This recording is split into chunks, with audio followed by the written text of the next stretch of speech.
প্রতিটা স্তরের মানুষ কিন্তু এই বাজার ব্যবস্থার জন্য অস্থির। এবং আমি মনে করি যে আমরা এখন মধ্যবিত্তরা, ধরেন যেমন আমি মাস্টার্স পাস একটা মেয়ে, আমার কিন্তু ধরেন যে আমার কর্মদক্ষতা অনেক ভালো আছে, কিন্তু আমি 20,000 টাকার বেশি ইনকাম করতে পারি না। আমার হাজব্যান্ড যিনি চাকরি করেন বা ব্যবসা করেন, তিনিও কিন্তু 20 থেকে বা সর্বোচ্চ 30,000-এর বেশি সে ইনকাম করতে পারে না। কিন্তু আমার সংসারে 4 জন মানুষের খাবারের খরচই আছে 25,000 টাকা, শুধু খাবার খরচ। বাসা ভাড়া আছে, বাসা ভাড়া, আমার বাসাটা এত ছোট ভাই, আমি কি বলবো, যে আমি যদি একটা খাট ফেলি, আমি একটা আলমারি ভালো মতো ফেলতে পারি না। সেই ঘরটা আমাকে ভাড়া দিতে হয় 16,000 টাকা, এবং 3টি বিল, গ্যাস, পানি এবং বিদ্যুৎ, এই 3টি বিল নিয়ে আমার বাসা ভাড়া পড়ে যায় 19,500 টাকা। তাহলে 20,000 টাকা যদি আমি বাসা ভাড়ার জন্য দিই, 25,000 টাকা যদি আমি খাদ্য খরচের জন্য দিই, আমার বাচ্চাটা সামনে ম্যাট্রিক পরীক্ষা দিবে, তাকে এখন আমাকে একটু এক্সট্রা কেয়ারের জন্য হচ্ছে অতিরিক্ত শিক্ষক দিতে হচ্ছে।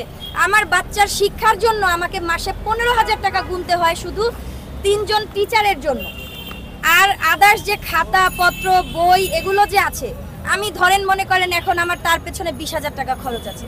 তাহলে এই 3টা ক্ষেত্রেই যদি আমাকে ধরেন যে 60,000 টাকা খরচ করে ফেলতে হয়, কিন্তু আমি এবং আমার হাজব্যান্ড দুজনে মিলেও আমরা 60,000 টাকা ইনকাম করতে পারছি না, তাহলে আমরা কিভাবে বাঁচবো?